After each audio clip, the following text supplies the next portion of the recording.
जय जय राम कृष्ण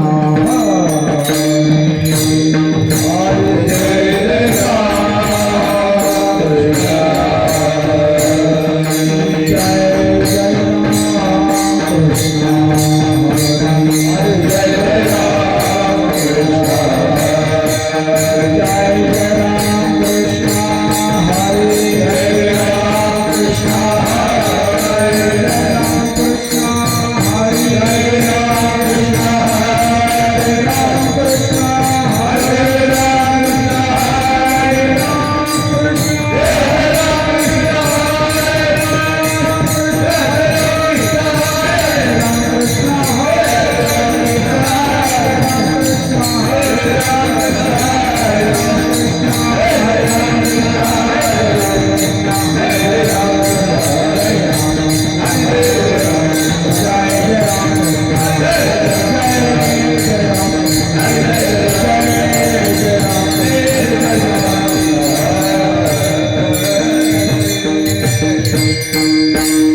पवित्र सोवळी एकतीच भूमंडळी एकतीच भूमंडळी एकतीच भूमंडळी पवित्र सोवळी एकतीच भूमंडळी एकतीच भूमंडळी एकतीच भूमंडळी त्यांचा आवडता देव अखंडित प्रेम भाव अखंडित प्रेम भाव अखंडित प्रेम भाव आवडता देव अखंडित प्रेम भाव अखंडित प्रेम भाव अखंडित प्रेम भाव तीर्थ भाग्यवंते सरती पुरती धन विद्ये सरती पुरती धन विद्ये सरती पुरती धन विद्ये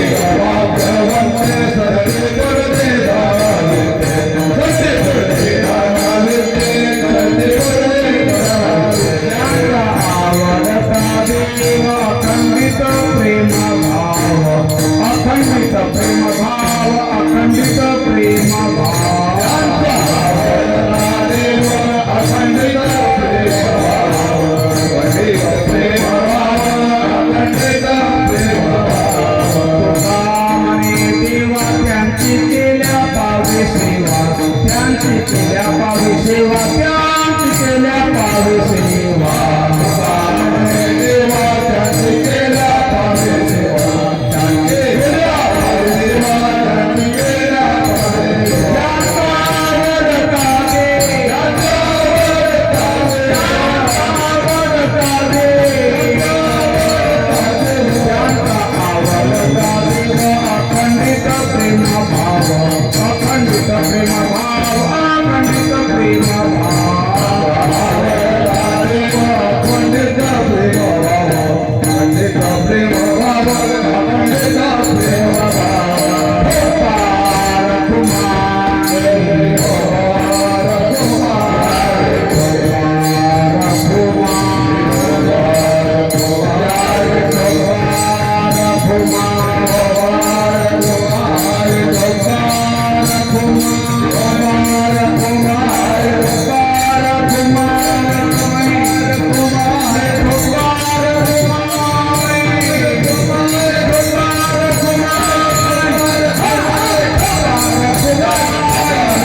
पवित्र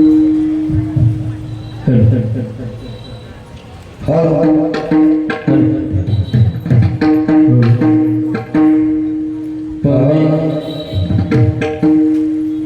पवित्र सोबळी पवित्र सोबळी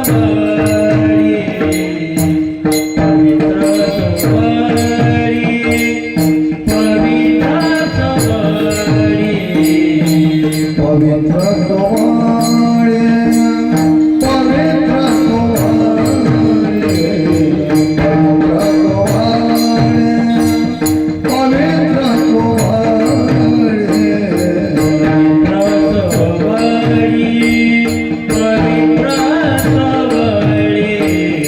पवित्र सोहळे पवित्र सोहळे पवित्र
पवित्र सोवळी एकतेच भूमंडळी ज्यांचा आवडता देव अखंडित प्रेम भाव तीच भाग्यवंते सरती पुरती धन विद्ये ज्यांचा आवडता देव अखंडित प्रेम भाव तुका म्हणे देवा त्यांची केल्या पावे सेवा ज्यांचा आवडता देव अखंडित प्रेम भाव विठ्ठला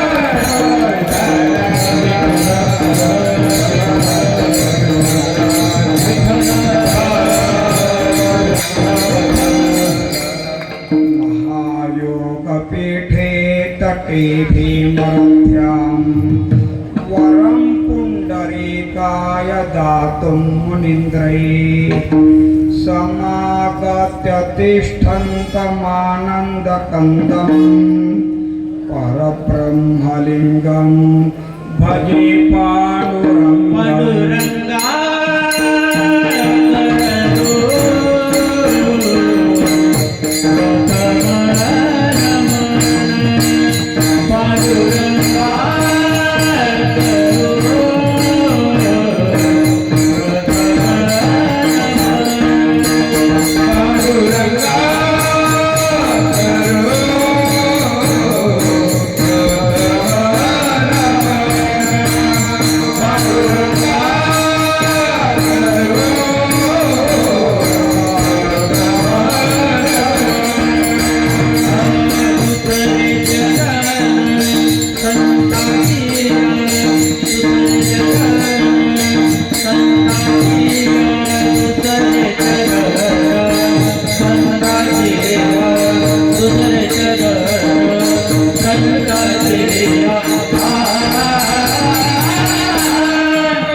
विद्यांचे अधिकरण तेच बंधु श्री चरण श्री गुरूंचे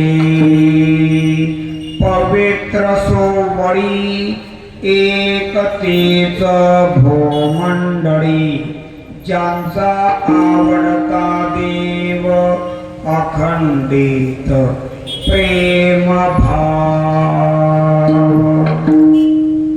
प्रस्तुत कीर्तन सेवेसाठी घेतलेला अभंग वैराग्य मूर्ती संत जगद्गुरु तुकाराम महाराज यांचा संतपर प्रकरणातील ज्या संतांच्या अंतःकरणामध्ये देवाबद्दल अखंडित आवड आहे, प्रेम आहे आणि भाव आहे, अशा संत सेवेचा महिमा प्रकट करणारा हा एक उत्कृष्ट अभंग आहे. ठाला विठाला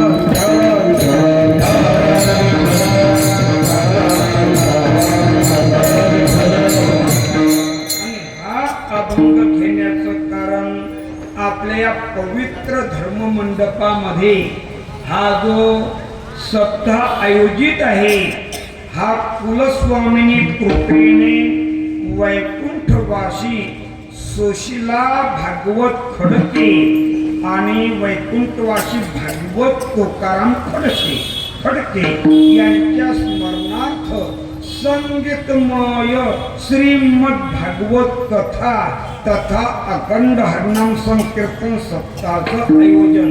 त्यामधला 6वा दिवस कथेचे आयोजक हरिभक्तीपरायण मार्गदर्शक गुरुवर्य भरतजी बाबा श्री क्षेत्र कुंडलेश्वर बाबांच्या कुशल मार्गदर्शनानुसार हा सप्ताह आयोजित केला गेला आणि कथा वाचक हरिभक्तीपरायण परमश्रद्धेय परम आदरणीय डालेंद्रबुवा येवले आसोदेकर महाराजांच्या गोड अशा प्रकारच्या अधिकारी पवित्र वाणीतून आपण भागवत कथा श्रवण करून तृप्त होणारी भाग्यवान मंडळी.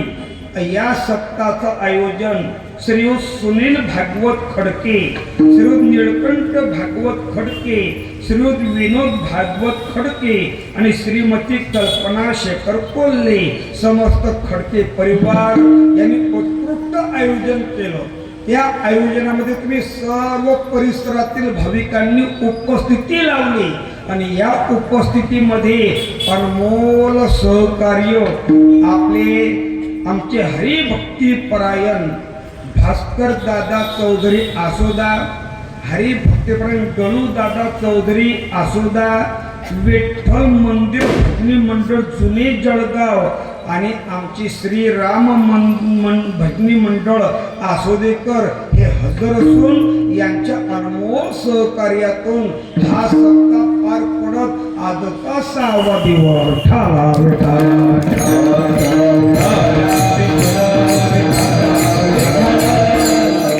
समस्त भजनी मंडळींच्या सहकार्याकरता ज्यांना आपण VIP कलाकार म्हणतो, कोणते कलाकार VIP आमचे हरिभक्तीपरायण पवन महाराज तळवेलकर, हरिभक्तीपरायण निवृत्ती महाराज तपत कठोरा, हरिभक्तीपरायण आमचे कृष्णा दादा गाडेगाव गोडेगाव ते मात्र खाल्ली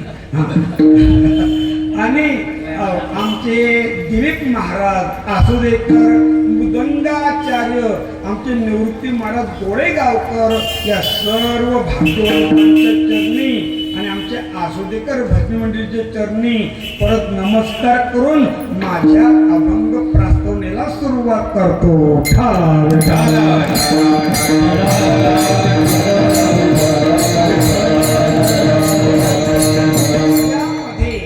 आजचा 6वा दिवस आपण श्रीमद भागवत महापुराण ग्रंथामध्ये कथा श्रवण करताना आज आमचे भागवताचार्य हरिभक्तीपरायण परमश्रद्धेय डालेंद्र बाबा यांनी तुळशी विवाह म्हणजे भगवान श्रीकृष्ण आणि रुक्मिणी यांचा विवाह आज या धर्ममंडपामध्ये आनंदात पार पडला.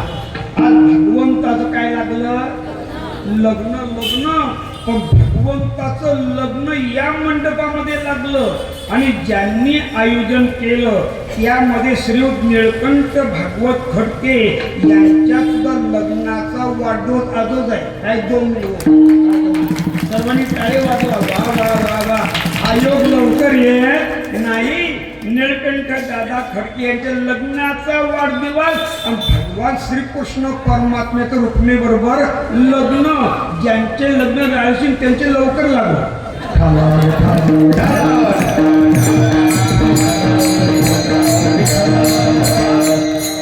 आपल्या सर्वांच्या वतीने आमच्या निळकंठ दादांना अभिनंदन करून आता अभंगाला सुरुवात करू. ऐका, संतपर प्रकरणातील ज्यांच्या अंतःकरणामध्ये देवाबद्दल अखंड भाव, आवड आणि प्रेम आहे त्यांचं वर्णन करणारा हा अभंग आहे. बरोबर आता 9:30 वाजून म्हणजे 8:35 झाले. बरोबर मी 10 वाजता ज्ञानदेव तुकाराम करून ही सेवा भगवान श्रीकृष्ण परमात्म्याच्या चरणी विराजित करणार. पण 10 वाजेपर्यंत सर्वांगाचे कान करून कीर्तन ऐका. याच्या उद्या कोणी म्हणायला नको की भास्कर दादा आणि डालेंद्र बाबा यांनी काय महाराज आणले, काही नियोजन बरोबर केलं नाही. कारण की कीर्तन कथा करण्याकरता सर्वांगाचे कान करावे लागतात. तरी अवधान एक वेळे दिजे, मग सर्व सुखाशी पात्र होईजे. हे प्रत्यज्ञोत्तर मागे उघड ऐका. कीर्तन ऐकण्याचं सुख जीवनामध्ये प्राप्त होण्याकरता कीर्तन सर्वांगाचे कान करून ऐकावं. काही बाया काय करतात, ऐकतात पोथी, ऐकतात वरतात कापसाच्या वाती, मांडीवर वागवतात नाती, मग त्यांना काय कळेल माती.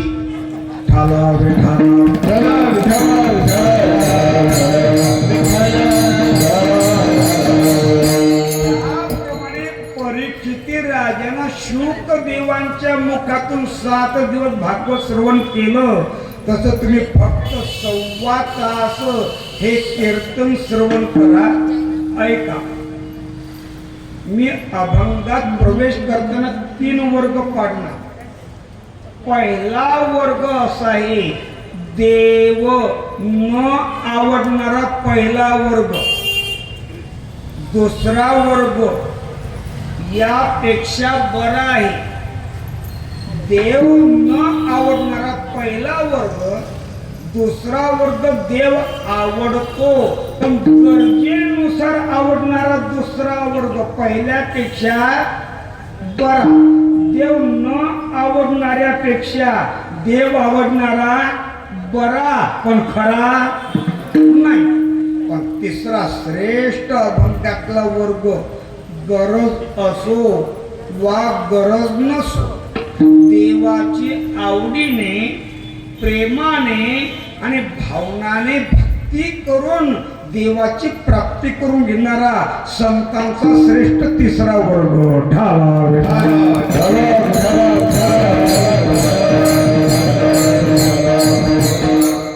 वर्ग किती पाडले? 3. कोणकोणते? देव न आवडणारा, गरजेनुसार आवडणारा आणि सदा सर्व अखंडित आवडणारा. आता यांचं उदाहरण देऊन स्पष्टीकरण सांगतो, नीट शांततेनं ऐका. पहिला वर्ग देव न आवडणारा.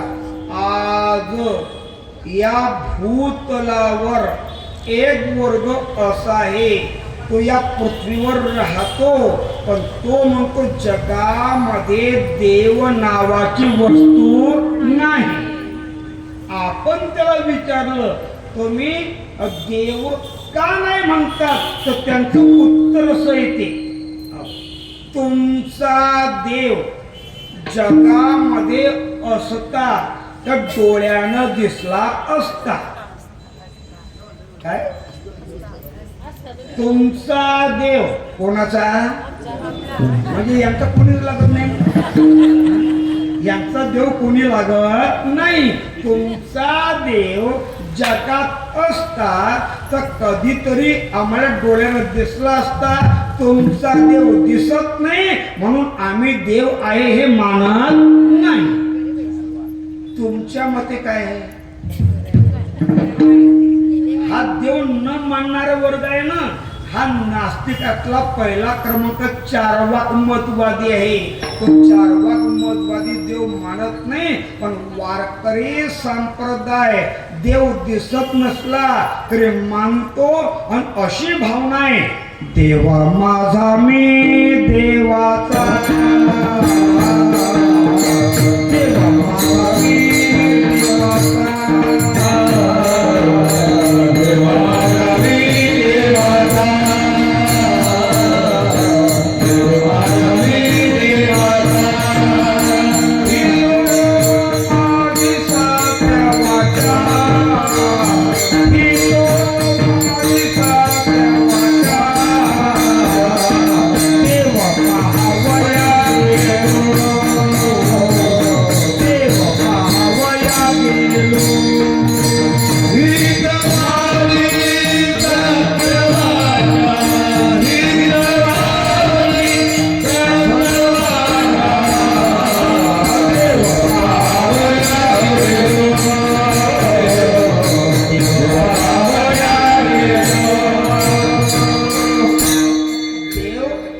जीव म्हटला की जीवाचा जन्म देवा विना होत नाही.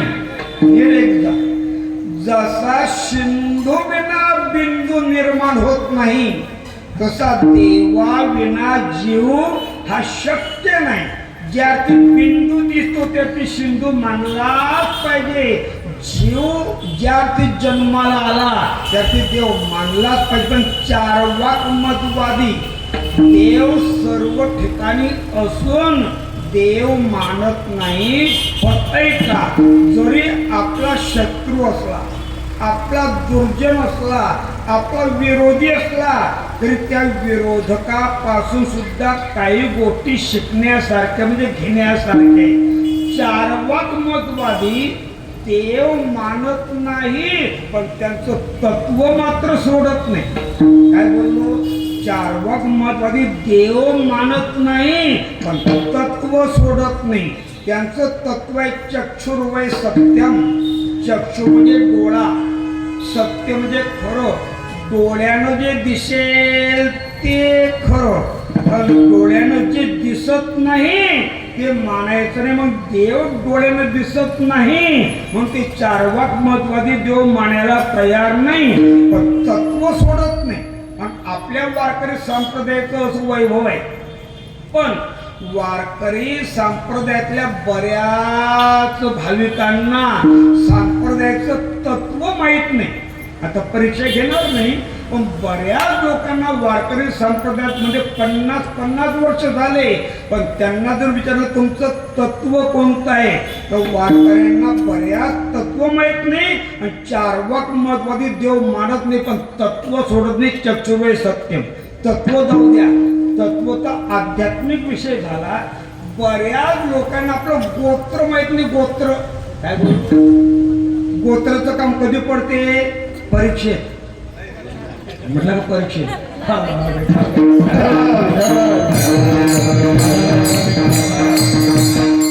नुसतेशी बसू नका बरं, तुम्ही काही साखरपुड्याचे पाहुणे नाही.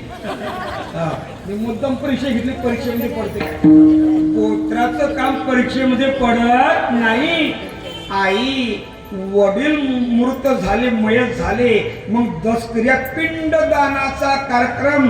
तेव्हा पिंडदान अर्पण करताना, पिंड अर्पण करताना गोत्राचा उल्लेख करून पिंड अर्पण करावं लागतं. ऐका, ब्राह्मण आले, 2 सख्खे भाऊ, वडील मरण पावले, 10 क्रियेचा कार्यक्रम. ब्राह्मण बाबा पिंडदाना करता आले. 2 मुलं समोर बसले ब्राह्मण महाराजांच्या. ब्राह्मण महाराज म्हटले, अरे तुमच्या दोघांच्या वडिलांचं पिंडदान आहे. हो महाराज. मग तो जो मोठा मुलगा होता, ब्राह्मणानं त्याला विचारलं, मग पिंड अर्पण करताना गोत्राचा उल्लेख करून अर्पण करावा लागतो. मोठ्याला विचारलं, तुझं गोत्र काय?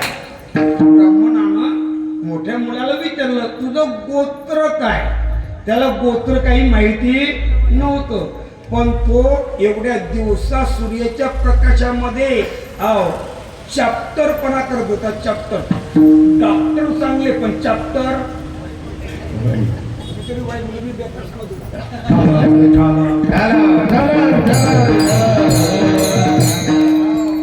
ब्राह्मण महाराज सर्व भाऊबिंदकीच्या समोर विचारतात, तुझं गोत्र कोणतं मोठ्याला? तो काय म्हटला माहीत नसल्यामुळे, अहो ब्राह्मण बाबा, तुम्ही मला गोत्र विचारतात, पण जे माझे वडील मेले त्या माझ्या वडिलांनी आमच्या 2 भावांच्या वाटण्या केल्या, तेव्हा गोत्र या लहानच्या वाट्यावर गेलं, त्याला विचारा. मी असं विचारतो तुमच्या मंडळींना, तुमच्यापैकी कोणाकोणाच्या घरी गोत्राच्या वाटण्या झाल्या? गोत्राची वाटणी होत नाही, पण हा चॅप्टर होता. हा म्हटला गोत्र हा जो मेला महाबाप यानं लहानच्या वाट्यावर गेलो, त्याला विचारा. तो लहान बाजूलाच बसलेला होता. ब्राह्मण बाबांनी त्याला विचारलं, अरे तुझं गोत्र कोणतं? त्याला वाटलं दादालाही मान द्यावा. ब्राह्मण बाबा, हा जो सांगतो ते बरोबर आहे. गोत्राची वाटणी करताना गोत्र माझ्या वाट्यावर आलं, पण 1959 साली असा पाऊस पडला की माझ्या वाट्यावर आलेलं गोत्र वाहून गेलं. वारे भाऊ, त्या दोघांना बांधावं, समुद्रामध्ये बुडवा.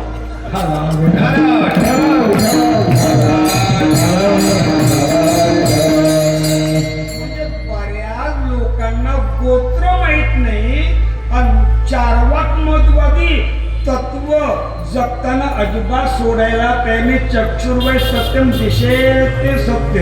आणि आपला वारकरी संप्रदाय व्यापक आहे, पण वारकरी संप्रदायाला तत्व माहित नाही. तत्व ज्या ज्ञानोबराय माऊलींनी वारकरी संप्रदायाचा भव्य पाया रचला ते माऊली सांगतात, एका तत्वा नाम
नामाबद्दल दृढधरी मनापक्की भावना निष्ठा विश्वास ठेवून नामचिंतन कर.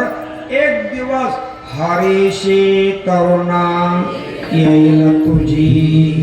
म्हणून माझा विषय आज अभंगातला असा आहे की ते चार्वाक मध्वाती तत्व सोडत नाही. ते आपल्याला प्रश्न करतात, देव असता तर दिसला असता. मग देव आहे दिसत का नाही? ऐका उत्तर. देव या शरीरावरच्या डोळ्यांनी पाहण्याचा विषय नाही. ज्याचा जो विषय असतो तो त्याला कळतो. ज्ञानोबरायांनी एका ओळीमध्ये 2 दृष्टांत दिले. ऐका.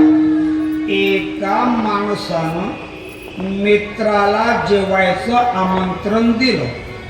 मित्र जेवणाकरता हातपाय धुवून आसनावर बसला, जेवणाकरता पट्टीवर.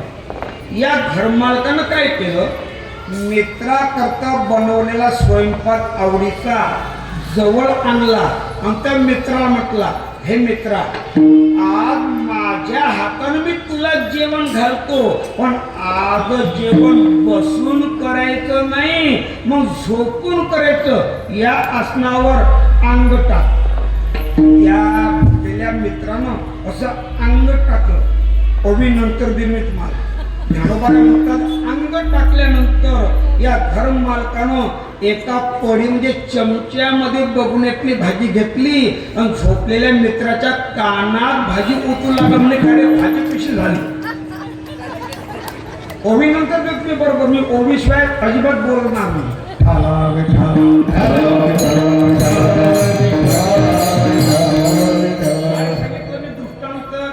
झोपलेल्या मित्राच्या कानात भाजी ओतू लागला घर मालक आणि तो विचारू लागला भाजी कशी झाली, सांगता येईल की नाही. मनात हलवा हलवा नाही, सांगता येणार नाही. बरं का सांगता येणार नाही, त्याचं उत्तर असं आहे, भाजी हा कानाचा विषय नाही, भाजी हा मुखाचा विषय आहे.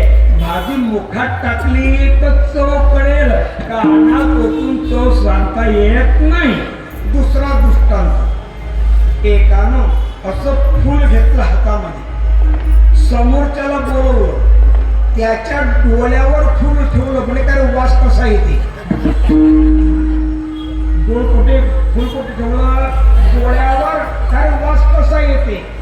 डोळ्यावर फूल ठेवून वास सांगता येत नाही, कानात भाजी ओतून चव सांगता येत नाही. आता उभी आहे, करोनी रस सोय बरवी, कानी तेवे भरावी, फुले आणोने बांधावे डोळा केवी, तेथ रस तो मुखेची सेवावा, परिमळ तो घराण्याची घ्यावा. अरे खाण्याचा विषय तोंडाला कळतो, सुगंध हा नाकाला कळतो, तसा देव जगामध्ये आहे. पण ही जी दृष्टी आहे शरीरावरची, याला म्हणतात चर्मदृष्टी. या चर्मदृष्टीच्या आज एक दृष्टी आहे, तिला म्हणतात दिव्य दृष्टी. देव दिव्य दृष्टीला दिसतो, या चर्मदृष्टीला दिसत नाही.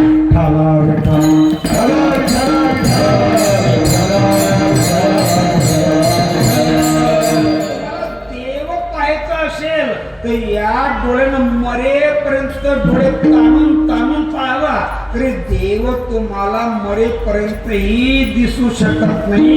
पाहायचंय का, मग त्या परमात्म्याची काया वाचा मने अनन्य भक्ती करा. अनन्य भक्तीनं दिव्य दृष्टी प्राप्त होते आणि दिव्य दृष्टीने जगातला देव चराचरामध्ये व्यापक आहे असा बोध प्राप्त होतो. अनेक उदाहरणं सांगेल.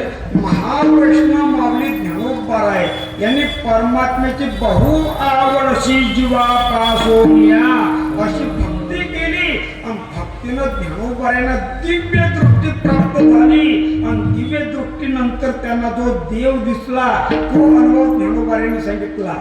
देखिला देखिला देखिला देखिला माये देवाचा देव, माये देवाचा देव, देखिला देखिला देखिला देखिला देखिला माये देवाचा देव, माये देवाचा देव, देखिला देखिला देखला संदे हरि मारे तुझे पाना, देखले संदे तुम्हारे तुझे, देखला संदे हरि मारे तुझे पाना, देखला संदे तुझे पाना, देखिला देखिला देखिला माये देवाचा देव, माये देवाचा देव, देखिला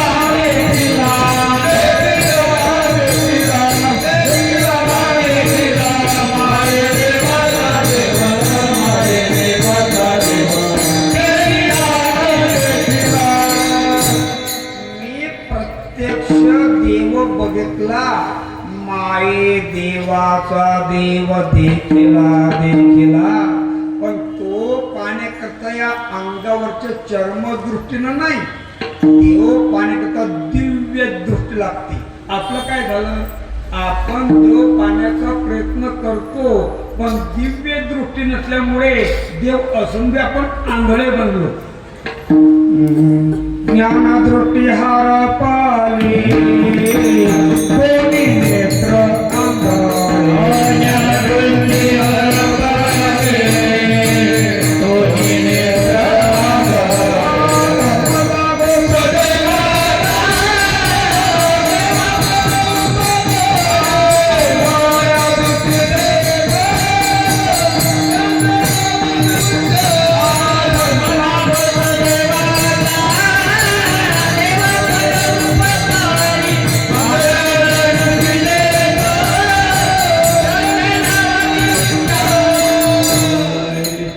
ज्ञानदृष्टी हरपली. देव ज्या दृष्टीला दिसतो त्या दृष्टीला ज्ञान म्हणजे दिव्य दृष्टी म्हणतात. आपल्याला डोळे आहे, पण हे डोळे फक्त जगत पाहतात आणि ज्ञानदृष्टी म्हणजे दिव्य दृष्टी ज्याला प्राप्त झाली तो जगत न पाहता जनार्दन पाहतो. लक्ष देतो. जगत वेगळं आणि जनार्दन वेगळा. जगत निर्माण करणारी माया आहे आणि तो जनार्दन मायापती आहे.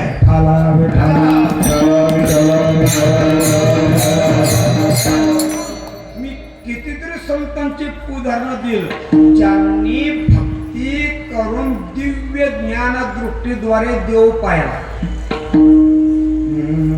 पाहिला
यांना म्हणतात टाळकरी. मी तर शब्द काढला की आमचे टाळकरी सद्गुरू जगती मार्ग अनुग्रहित टाळकरी आहे. बाबांची कृपा असल्यामुळे असं वाटतं आपण क्षेत्रामध्ये कीर्तन करत आहोत.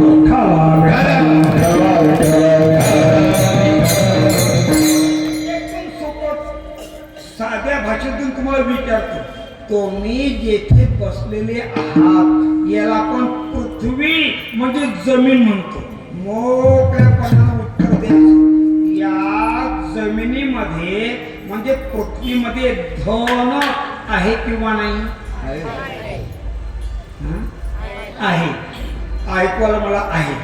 ज्यांनी आहे उत्तर दिलं मी त्यांना विचारतो, तुम्हाला दिसलं काय? ज्यांनी आहे उत्तर दिलं त्यांना दिसलं का धन जमिनीतलं? नाही. मग दिसलं तर नाही. आहे कशावरून? अंदाजे नाही. धन आहे पण दिसत का नाही त्याचं उत्तर आहे. ऐका नीट. ओवी नंतर देतो. आहे जमिनीखाली पण दिसत का नाही तर धन पाहण्याकरता सुद्धा दृष्टी लागते. कोणती? पायाळूची. सदैव आणि पायाळा वरे दिव्यांजन लेजे डोळा दावे ते आवडला पाताळ धने पाताळीचे निधान दावेल केर अंजन भावे ते लोचन पायाळाचे. दोन उभे दिले मी तुम्हाला ज्ञानेश्वरी म्हटल्या. ज्ञानोबा म्हणतात स्वर्ग मृत्यू खाली पाताळ आहे. या जमिनी खालचं धन पाहण्याकरता पायाळूची नजर लागते. आपल्याला कोणाला दिसलं काय नाही, म्हणजे आपण पायाळू, मग आपण कोण आहे? डोकाळू.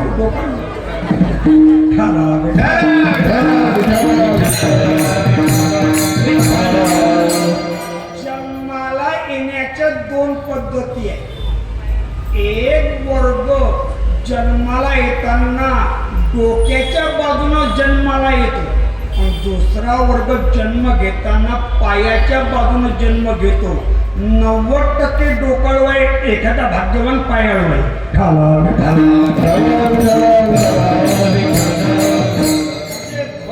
आहे, पण ज्यांना पायाळूपणा प्राप्त झाला त्यांना खालचं धन दिसतं, तसं देव आहे.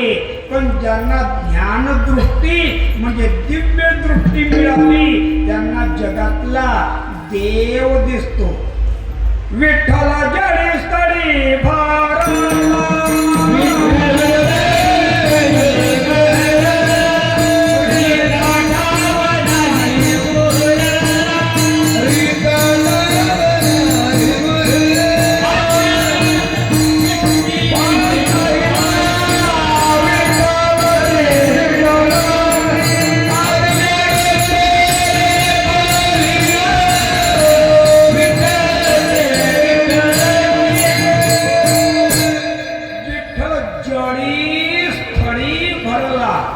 जळे स्थळी काष्टी पाशानी सकळ आहे वनमाळी जेथे तेथे परमात्मा चराचरामध्ये व्याप्त आहे. शाळा भरली आणि शाळेमध्ये प्रॅक्टिकलचा पिरियड होता.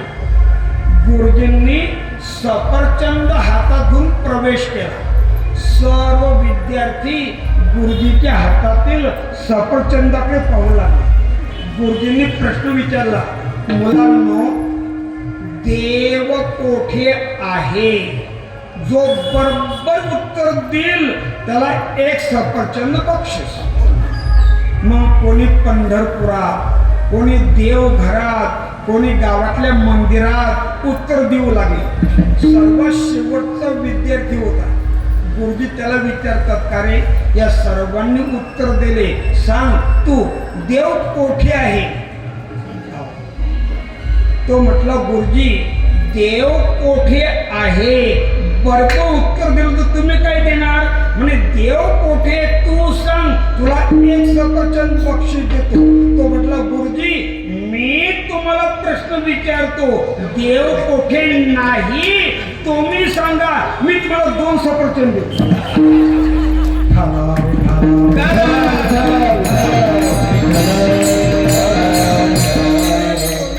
पगारी असून एक देतात, मी बिन पगारी फुल करेन 2 सफरचंद देतो. गुरुजीला उत्तर पटलं. गुरुजी त्याच्याजवळ जाऊन त्याची पाठ थापटली. आता मी माझे काय थापडतो? माझी कोणी थापडतो? माझी कोण आहे?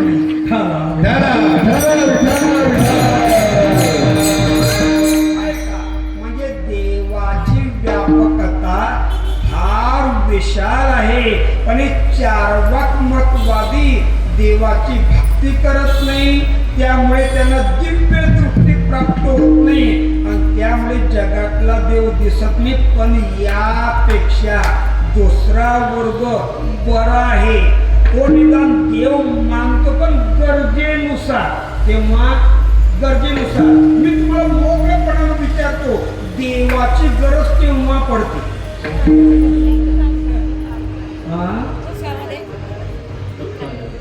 दुःखामध्ये. दुःख में सुमिरन सब करी, सुख में करे ना को. सुख में सुमिरन सब करे, तो दुःख कहाँ से होगा? दुःखामध्ये देवाची गरज पडते. मान्य सर्वांना देवाची गरज केव्हा? आता तुम्ही निवडून मस्त केलं दादा, तुम्ही डॉक्टर दादा, यांना माझ्यापासून लांब बसवलं म्हणजे कटकट नको.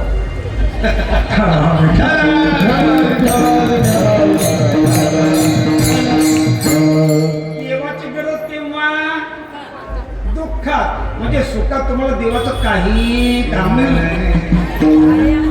अरे जोपर्यंत शेवटचा श्वास देवानं दिला, जगायचं असेल तर जगण्याकरता देवाची गरज आहे. देवाविना आपण चालू शकत नाही, देवाविना आपण पाहू शकत नाही, देवाविना आपण ऐकू शकत नाही, देवाविना आपण बोलू शकत नाही. हरी चाले हे शरीर कोणाचे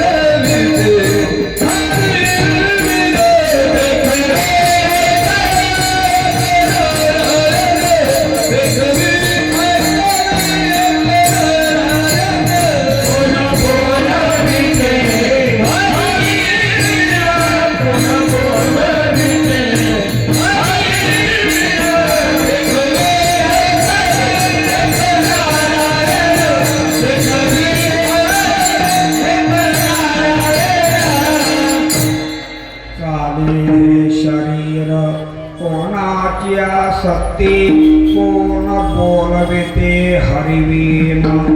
देवाची गरज आहे परंतु कळत नाही. जसं आता कीर्तन मुलं नाही ऐकल्या, हा बाळ आहे, बाळा घेतला जाईल तू मोकळा, घाबरू नको, मी काय पोलीस नाही.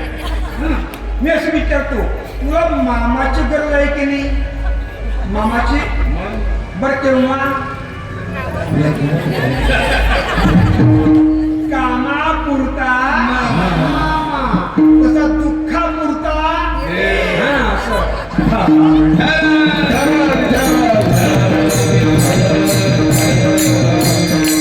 जुना काळ होऊन गेला, जुना काळ. आता आपण नवीन काळामध्ये आहे, वर्तमान काळामध्ये. त्या जुन्या काळामध्ये आजार निर्माण झाला की वैद्य बोलवायचे. वैद्य काय करायचे? नाडी परीक्षा करायचे आणि जडीबुटीची वनस्पतीजन्य औषधी द्यायची. मग तेव्हा शाळेमध्ये सुद्धा शिकवल्या जात असे.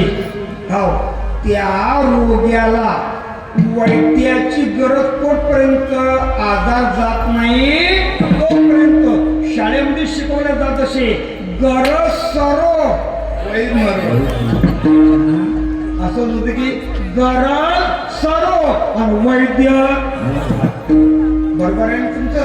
आता मी पुढचं विचारतो, कीर्तन सरो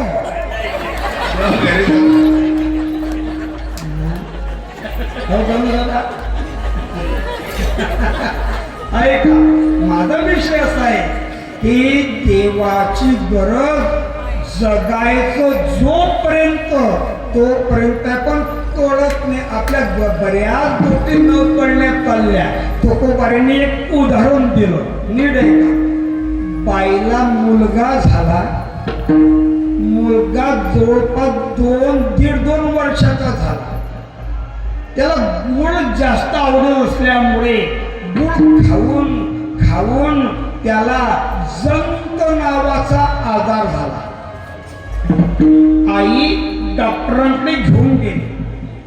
डॉक्टरांनी तपासणी केली आणि तपासणी करून डॉक्टरांनी त्या मुलाच्या आईजवळ एक औषधाची लिक्विड बाटली दिली.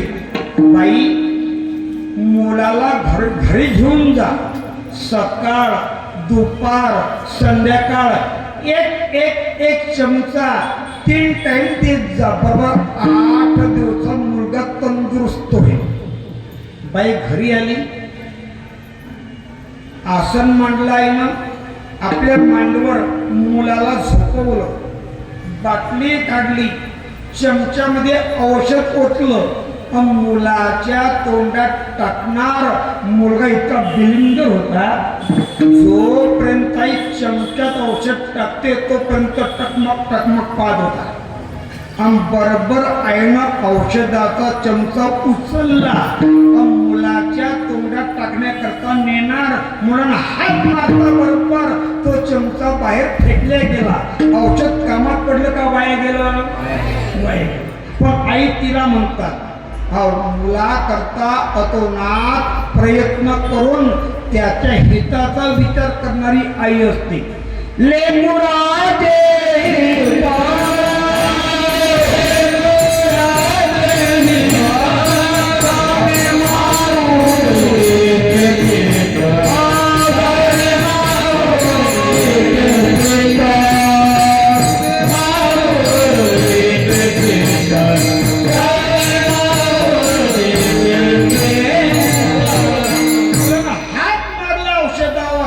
चमचा फेकला गेला, औषध वाया गेलं. आईनं काय केलं? चमचा धुतला, परत मांडीवर मुलाला घेतलं, औषध तयार केलं चमच्यामध्ये. आईच्या लक्षात आलं हा हात मारतो. मग आईनं काय केलं? दुसरा प्रयोग. त्या मुलाचे दोन्ही हात डाव्या हातात पकडले आपल्या. त्या मुलाचे दोन्ही हात आपल्या डाव्या हाताच्या मुठीत घट्ट पकडले. उजव्या हातानं चमचा घेतला, मुलाच्या तोंडात औषध टाकू लागली. आता हात मारीन काय? तो पकडले हात मारू शकत नाही. टाकलं औषध तोंडात. मुलगा म्हणे आई तोंडात टाकणं तुझ्या हाती पण गिळणं, तू औषध टाकते पण गिळणं माझ्या हाती आहे ना.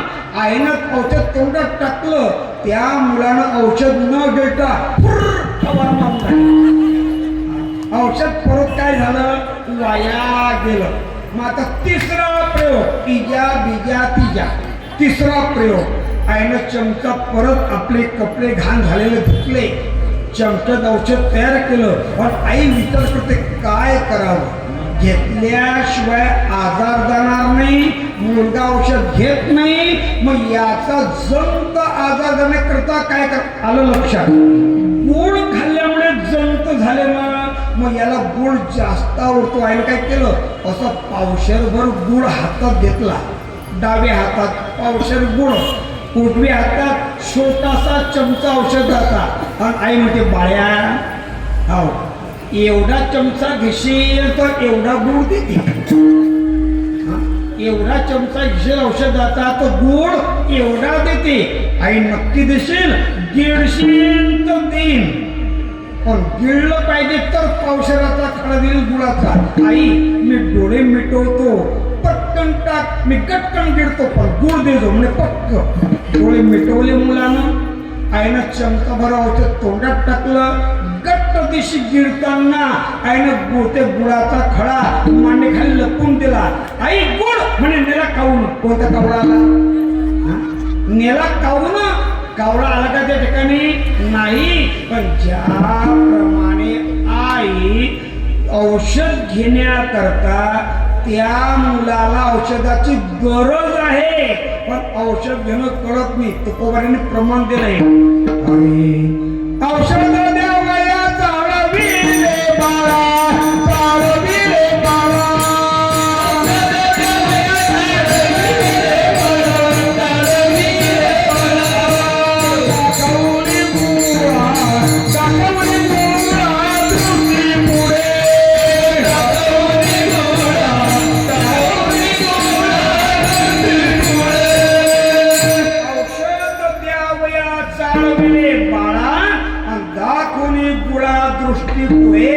मुलाला औषधाची गरज आहे, कळत नाही. तशी तुम्हा आम्हा मानवांना देवाची नितांत गरज आहे, पण त्याची भक्ती करावी हे कळत नाही. पण ज्यांना कळालं त्यांचं वर्णन आजच्या अभंगामध्ये. ज्यांना कळालं देवा विना एक क्षण देखील व्यर्थ घालवायचं नाही. मग ते सुख असो व दुःख असो, सुख दुःखे समे कृत्वा ला जया जय. सुख असो दुःख असो, लाभ असो हानी असो, जय असो पराजय असो, देवाचं सतत नामचिंतन करतात. विठ्ठल सुख विठ्ठल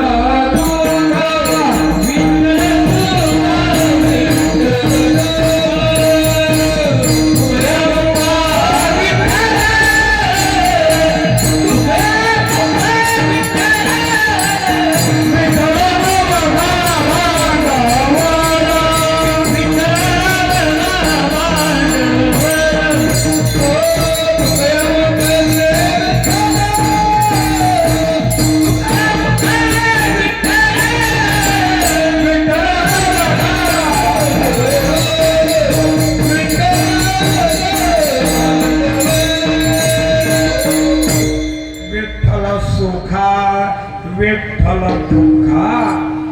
आपण फक्त दुःखामध्ये देवाची गरज वाटते, पण संतांचा वर्ग सुखातही विठ्ठल आणि दुःखातही विठ्ठल.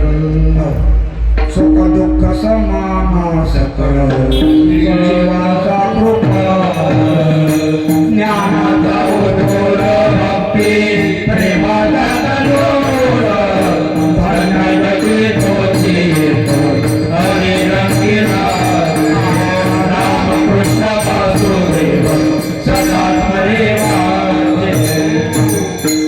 सदा स्मरे म्हणजे सतत सुख असो दुःख असो, पण असं सुख दुःखामध्ये नित्य नाम चिंतन जो करतो परिणाम आहे का? जो सुखातही दुःखातही नामचिंतन म्हणजे देवाची भक्ती करतो, त्या नामचिंतन भक्तीनं हा जो देह आहे हा पवित्र होतो. पवित्रचे होय देह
कीर्ती मोखे जरी काय पवित्राची होय देह त्याचा.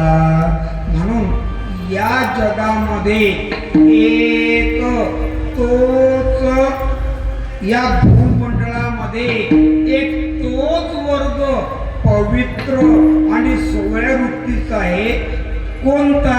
त्याचं वर्णन अभंगाचं पहिलं. पवित्र सोहळी पवित्र सोहळी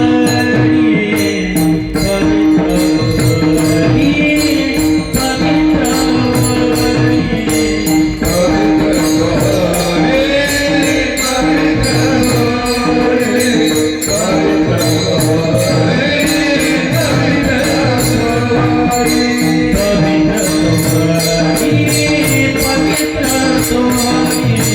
पवित्र सोहळी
एकतेच भूमंडळी. भूमंडळ म्हणजे जगत. या जगामध्ये तोच एक पवित्र आणि सोवळ्या वृत्तीचा आहे. इथपर्यंत आपण पोहोचलो. आता पवित्र म्हणजे काय, सोवळी म्हणजे काय, या दोन शब्दांचा अर्थ नंतर सांगतो. तत्पूर्वी आपण एवढ्या बहुसंख्येने या कीर्तनाकरता हजर झालात.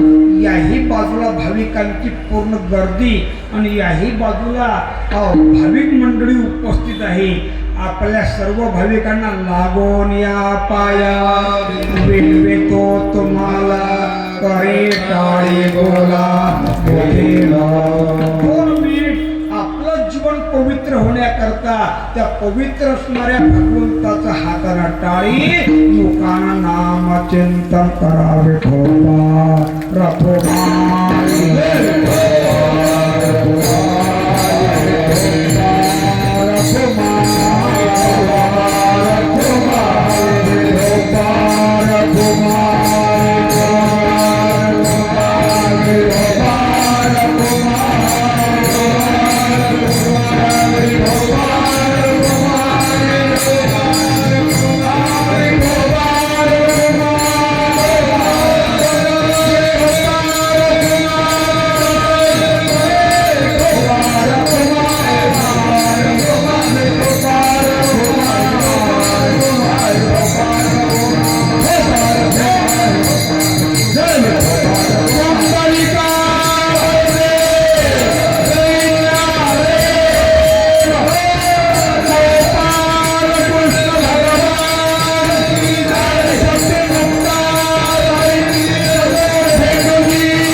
एकतेच भूमंडळी.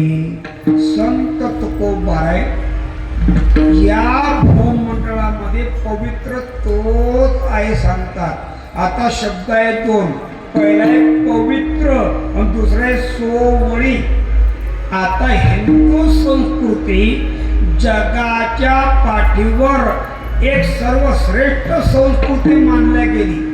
त्या संस्कृतीचे अनेक आदर्श आहे, पण एक आदर्श संत अभंगा करतात. शब्द एक आणि अर्थ अनेक ही हिंदू संस्कृती आहे. आदर्शच्या मनामध्ये शब्द 2 आहे, पवित्र आणि सोवळी. मी तुम्हाला शब्द सांगतो किती आहे या अर्थाचे. शुद्ध म्हणजे काय, शुद्ध म्हणजे पवित्र. चोखट म्हणजे पवित्र. जयाचे चोखटे मासी. चोखट म्हणजे पवित्र. शुद्ध म्हणजे पवित्र. सोजुबळ म्हणजे पवित्र. निर्मळ म्हणजे जरी सांगू तुम्हाला अनेक शब्द सांगता येतील. म्हणजे निर्मळ, सोजुबळ, शुद्ध, चोखट, सोवळी, पवित्र. आजच्या मनामध्ये शब्द 2 आहे, परंतु यामध्ये थोडा अर्थामध्ये फरक आहे.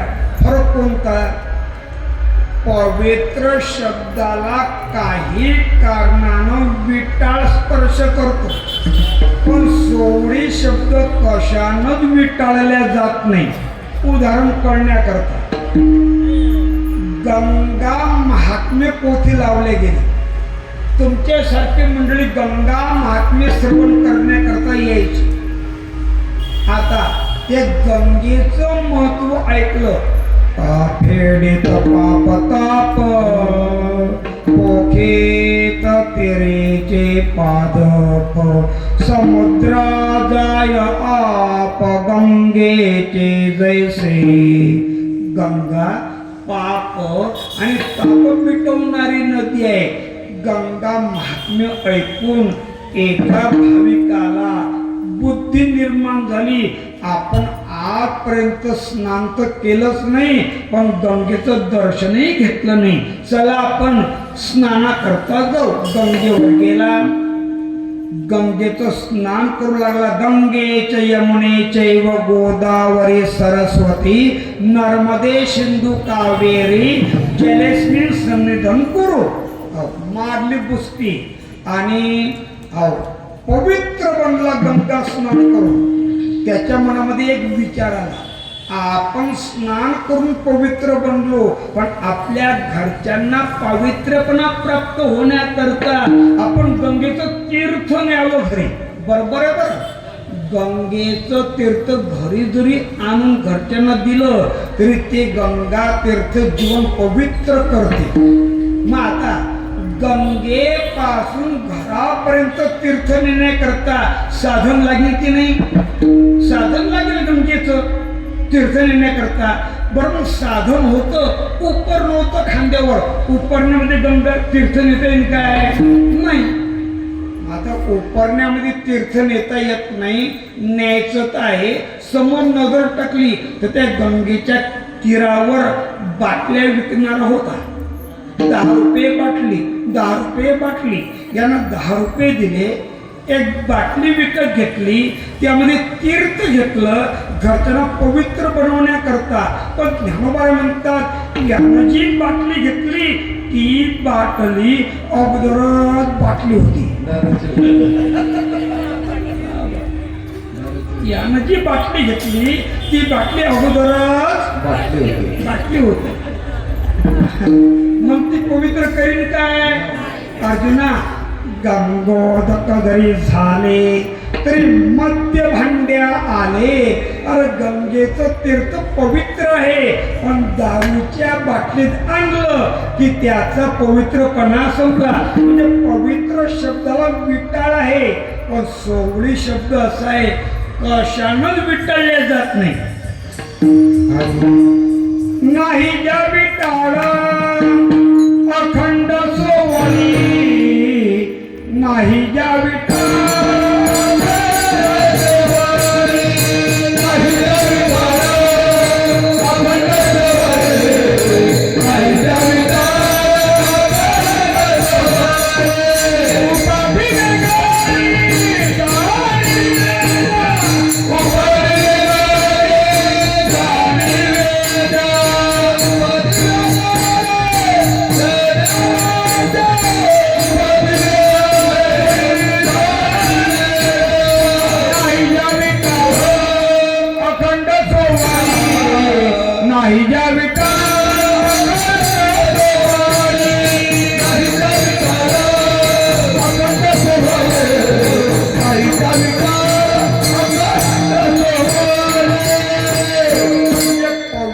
शब्दाला बाटलीचा स्पर्श विटाळ आहे, पण सोवळी शब्द असा आहे नाही ज्या विटाळ अखंड सोवळी एकतीच भूमंडळी. पण असा वर्ग आहे तरी कोणाचा? त्याचं वर्णन आहे अभंगाचं दुसरं चरण.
प्रेम भाव, देवाबद्दल अखंडित प्रेम आणि भाव अंतःकरणामध्ये ज्यांचे आहे तेच एक पवित्र सोवळी या अवस्थेचे आहे. आता आपला टाइम फक्त 20 मिनिट असल्या कारणाने आवड, प्रेम आणि भाव हे तिन्ही शब्द जवळजवळ एका अर्थाचे आहे, पण या दुसऱ्या चरणामध्ये IMP शाळेप्रमाणे अखंडित शब्द महत्वाचा आहे. अखंडित म्हणजे काय? अखंडित याचा अर्थ असा आहे, उदाहरणार्थ मासा पाण्यात राहतो. तुकोबारांनी उदाहरण दिलं, पाण्यामध्ये राहणारा मासा पाण्यामधून बाहेर काढल्यानंतर किती दिवसानं मरतो? लगेच. दिवस नाही, तास नाही, पाण्याचा वियोग म्हणजे माशाचं मरण. तसा देवाचा वियोग म्हणजे भक्ताचं मरण आहे, आणि देवाचा आठव हे भक्ताचं जीवन आहे. विठ्ठल आमोचे जीवन आगमने विठ्ठलाचे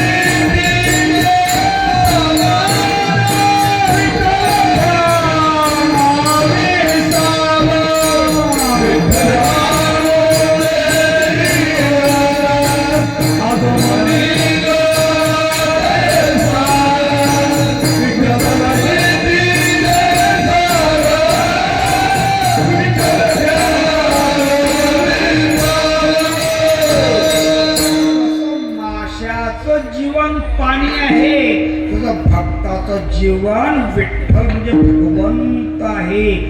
पाण्याविना मासा जगत नाही, देवाविना भक्त हा थांबत नाही. अखंडित नामचिंतन आवड प्रेम. गवळणीचं उदाहरण सांगतात. कृष्ण परमात्मा टिपरीवरी टिपरी पडे, गोपींच्या सोबत रासलीला करताना जितक्या गोपी तितके कृष्णाने रूप धारण केले, आणि प्रत्येक गोपी सोबत परमात्मा रासलीला करू लागला. पण त्या गोपींना आला अहंकार, आम्ही किती भक्तिवान आहे की आमच्या करता परमात्म्याला रूप धारण करून आमच्या सोबत लीला करावी लागली. देवाला सर्व सण होते, पण अभिमान सहन होत नाही. परमात्मा गुप्त झाला, पण त्यामुळे एका गोपीला विरह प्राप्त झाला. ती बेशुद्ध पडली, पाणी आणलं, शुद्धीवर आली, पण तिचं अंग इतकं गरम झालं. मग बाकीच्या गोपींनी ते अंग तापलेलं थंड करण्याकरता काय करावं? लक्षात आलं, चंदन थंडगार असते, आपण चंदनाचा रस काढू आणि त्याच्या सालीपासून चोळी शिवू आणि या गोपीच्या अंगावर टाकली की तापलेलं अंग थंडगार होऊन जाईल. गोपी विचार करू लागल्या, आणा चंदनाचा रस आणि करा चोळी तयार. ही जी गोपी तापलेली होती हे सांगते, अगं सख्यांनो, चंदन सुद्धा माझा ताप घालू शकत नाही. म्हणे का बरं नाही? अगं हरिचंदनाची चोरी मारे सर्व अंग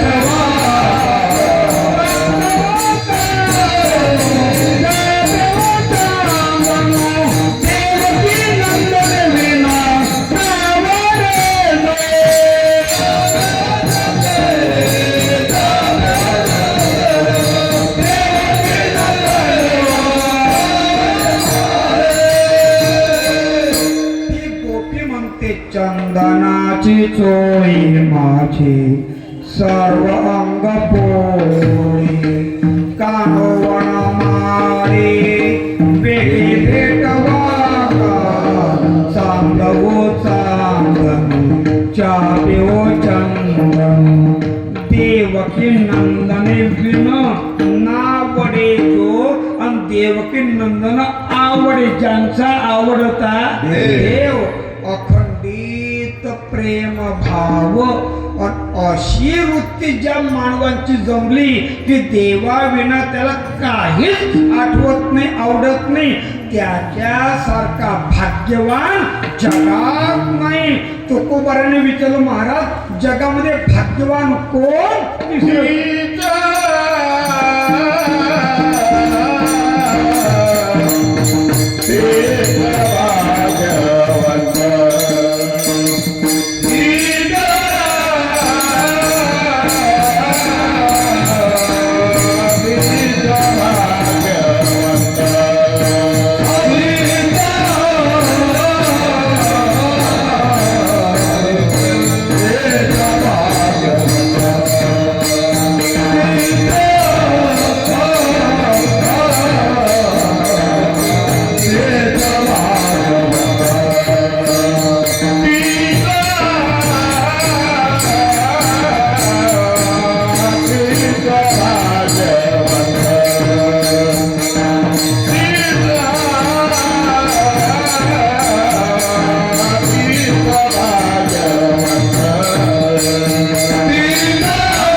आजकाल ह्या जुन्या वारकरी चाली कोणी म्हणत नाही. आता जुनं गेलं, सर्व नवं आलं. पण जुनं ते सोन. उत्तम प्रकारची वारकरी चाल, तेची भाग्यवंते, तीच भाग्यवंते, सरती पुरती धन वित्ते. ज्यांनी परमात्मरूपी धन भक्ती करून आपल्या हृदयामध्ये साठवलं ते भाग्यवान आहे. पायोजी महिने राम रतन धन पायो, पायोजी महिने राम रतन धन पायो. वत अमोलिक दियो मेरे सदगुरु, कृपा कर अपनारो. पायोजी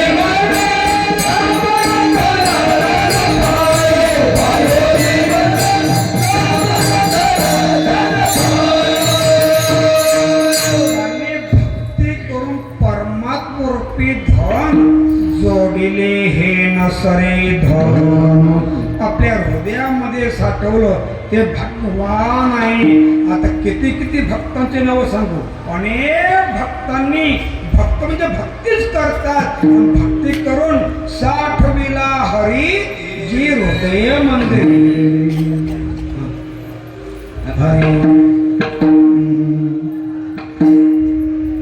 धरिला पंढर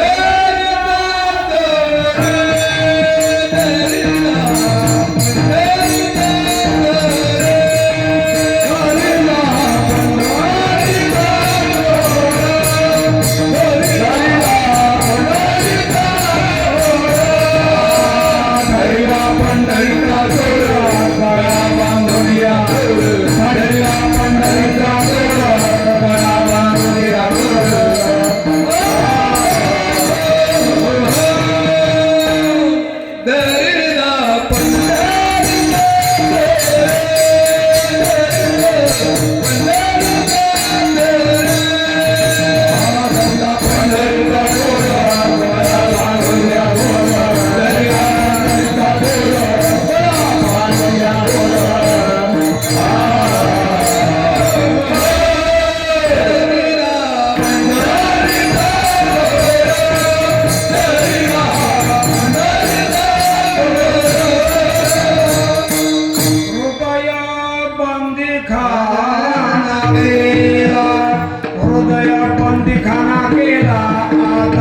विठ्ठल कोंडीला. ज्याने भगवंताला आपल्या हृदयामध्ये कोंडला म्हणजे साठवला तो भाग्यवान आहे. ते तर भाग्यवंते सारते पुरते धन विते. तुका म्हणे धन निज ज्याचे नारायण, ज्याच्या धैर्या नाही भंग भाव एक विधरंग. असा जे संत महात्मे त्यांची प्रत्येकाने सेवा करावी. ऐका शेवट आता एका 5-7 मिनिटामध्ये. या जगामध्ये देवाची सेवा नाही घडली तरी चालेल, पण एक कलियुग आहे. कलियुगामध्ये देवाच्या सेवेपेक्षा संतांची सेवा श्रेष्ठ आहे. साधू थोर दाना, साधू थोर दाना, साधू थोर दाना कलियुगी. आणि या कलियुगामध्ये या संतांची जर आपण सेवा केली तर या संतांच्या सेवेनंच देवाची प्राप्ती होते. देवाला आवडणारी सेवा संत शिवाय अभंगाचा शेवट. तुका म्हण देवा, तुका म्हण देवा, तुका म्हण देवा, तुका म्हण देवा, तुका म्हण देवा, तुका म्हण देवा, तुका म्हण देवा, तुका म्हण देवा, तुका म्हण देवा, तुका म्हण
सकाळी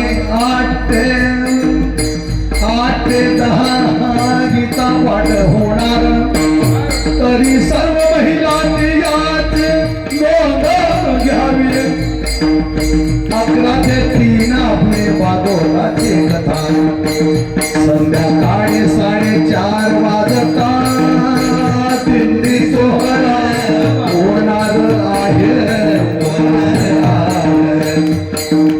नंतर भारूड होतील मग काही कपटला होती अखंडित रे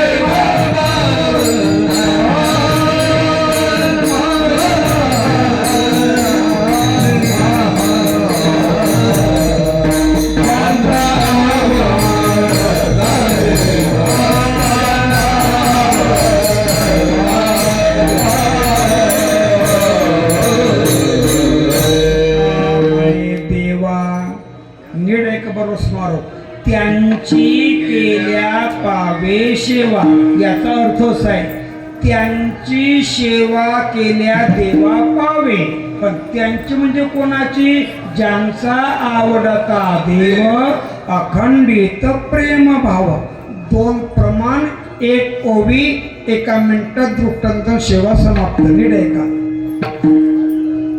देवाला आवडणारी सर्वश्रेष्ठ सेवा जर कोणती असेल तर ती संत सेवा आहे तो का म्हणे संत सेवा हेच देवा उत्तम सर्वात सर्वोत्तम सेवा संत सेवा आहे आणि संत सेवा न करताना देवाची कितीही पूजा करा अवघा भार वाटे देवा संत सेवा न करिता संत सेवा नसेल तर देवाची पूजा म्हणजे सेवा नाही हे भार आहे हे संत देवाला किती आवडतात किंबहुना धनुर्धरा जो मातेची आहे उदरा तो मातेचा सोयरा के तुला आईला आपल्या पोटचा मुलगा जितका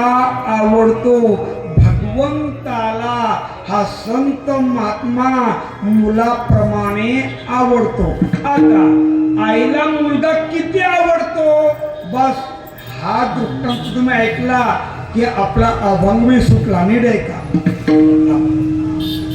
दुपारी 2 वाजता पाहुणे आली किती वाजता 2 वाजता दुपारी 2 वाजता माणसं तर काही घरी नव्हते पण सासू आणि सूनबाई ह्या 2 बाया घरात होत्या बैठक रूम मध्ये पाहुणे बसले सासूनं सांगितलं सूनबाई पाहुणे बसलेले आहेत पाणी तांबे घेऊन जाऊन पाहुण्यांना पाणी दे सूनबाईनं पाणी दिलं पाहुण्यांना तेवढ्यामध्ये सासूबाई म्हटली आता पाहुणे करतात चहा कर सूनबाई म्हटली सासूबाई पण दूध नाही आपल्या घरामध्ये चहा करण्याकरता मग जा हे 10 रुपये घे आणि एक बोर्ड होता गावात लिहिलेला कोणता 24 तास दूध उपलब्ध जा तेथे 24 तास दूध मिळते 10 रुपयाचं दूध घेऊ नये सुनबाई गेली त्या घरासमोर अंगणामध्ये प्रवेश केला ज्या घरी दूध मिळत होतं त्या बाईला लाडाचा नवसाचा झालेला एकुलता एक मुलगा आणि तो मुलगा छोटासा अंगणामध्ये दारासमोर खेळत होता आणि त्याचे लक्षण असे होते पहिली गोष्ट तो मुलगा दिगंबर होता दिगंबर म्हणजे नावाचा नाही अंगावर कपड्याचा पत्ता नाही उघडा दम दुसरी गोष्ट रंग होता काळा कुट्ट उघडा रंग काळा कुट्ट तिसरी गोष्ट गंगा यमुना वाहत होते नाकात तोंडातून लाळ गळत होती कानातून पू वाहत होता डोळ्यातून दुर्गंधी येत होती आणि नेमकी ती सुनबाई पातेलन 10 रुपये घेऊन अंगणामध्ये गेली आणि त्या मुलाकडे पाहता बरोबर त्या सुनबाईला किळस आता सांगताना तुम्हाला आली तर ज्या बाईनं प्रत्यक्ष पारखीचा होता हो. सुंदर ते ध्यान आणि पहा किती शान. हो. तिला किड झाली ते पाहून. आणि नेमकं घडलं काय, या सुनबाईनं त्या मुलाकडे पाहून तोंड वाकडं करण्याची वेळ मुलाच्या आईनं सुनबाईच्या तोंडाकडे पाहण्याची वेळ एक झाली. ओळखलं त्या बाईनं की माझ्या मुलाकडे पाहून तोंड वाकडं करते, जाईल कोठे, आली माझ्याच दारी दूध मागण्याकरता. म्हणे ताई पाहुणे आले, 10 रुपयाचं दूध पाहिजे, 10 रुपये घ्या आणि दूध द्या. म्हणे भेटत नाही, तुमच्या घरी तर बोर्ड आहे 24 तास दूध उपलब्ध. अजून सुद्धा माझ्या घरात 4 दुधाच्या कॅना पॅक आहे, पण तुला 10 रुपये म्हणे 10 रुपये देत नाही तर 25 रुपयाचं द्या. म्हणे 25 काय 100 रुपये जरी दाखवले तरी दूध भेटत का बरं. मुलाकडे पाहून तोंड वाकडं केलं. बरं ठीक आहे. सुनबाई पातेलं घेऊन घरी आली रिकामं. सासूबाईने ओळखलं तू काहीतरी चुकल्याशिवाय ती बाई वापस करणार नाही. आणते 10 रुपये, आणते पातेलं. सासूबाई तेच पैसे ते पातेलं घेऊन त्याच दारी केली. तो मुलगा खेळतच होता त्याच अवस्थेमध्ये, पण सासूनं तोंड वाकडं नाही केलं. उलट दूध मागण्याच्या अगोदर ती सासू त्या मुलाजवळ गेली. मुलाजवळ जाता बरोबर आपला पदर माझ्याकडे पाहू नका. माझं उपर नाही, माझ्याकडे काही पदर नाही, मी काही उकडे घालत नाही. त्या सासूबाईनं पदर मोकळा केला. मोकळा करून त्या मुलाला पूर्ण स्वच्छ केलं स्वतःच्या पदरानं.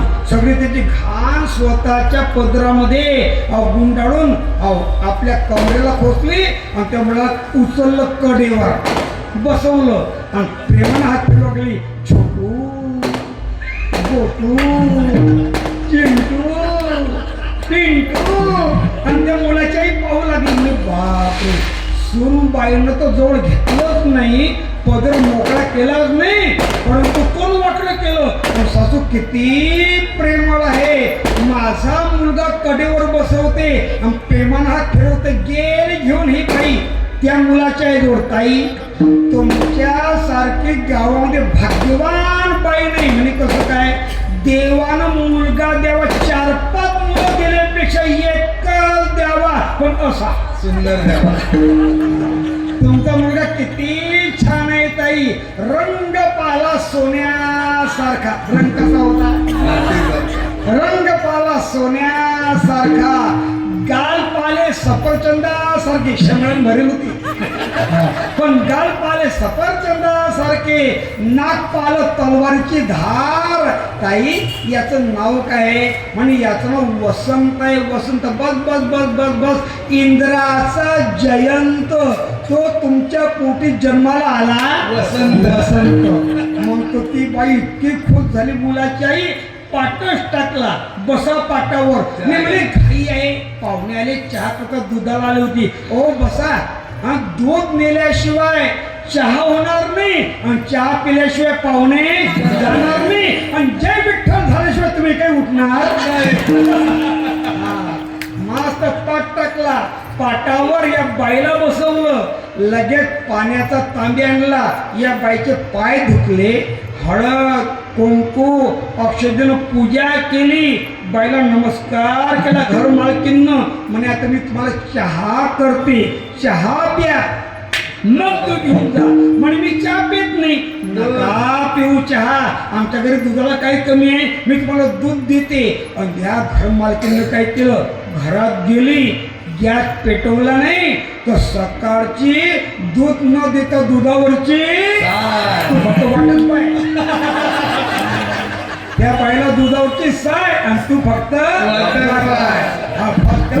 कशी भरून दुधावरची साय दिली आणि खात होती. तोपर्यंत पातेलं घेतलं, घरात गेली, पातेलं भरून बिना पाण्याचं दूध आणून ठेवलं. या बाईने विचारलं, ताई हे तर पातेलंभर दूध आहे, मला 10 रुपयाचंच पाहिजे होतं, हे किती रुपयाचं. आणि रुपयाचं नाही, फुक्कट. काय घेऊन जा. फुक्कट फुक्कट येईल लक्षात. सुनबाईला विकत नाही आणि सासूबाईची पूजा करून दुधाची साय पाजून पातेल्याभर दूध फुकतात. कशामुळे कशामुळे बरं या बाईनं या बाईचं वर्णन नाही केलं तर वर्णन केलं मुलाचं. प्रसन्न झाली त्याची आई. सेवा करा संतांची प्राप्ती होते देवाची. ज्ञानेश्वर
पांडुरंगा या संतासी निरवी हेची मज दे देवा म्हणे आता उदार तू होय या संतासी निरवी हेची मज दे या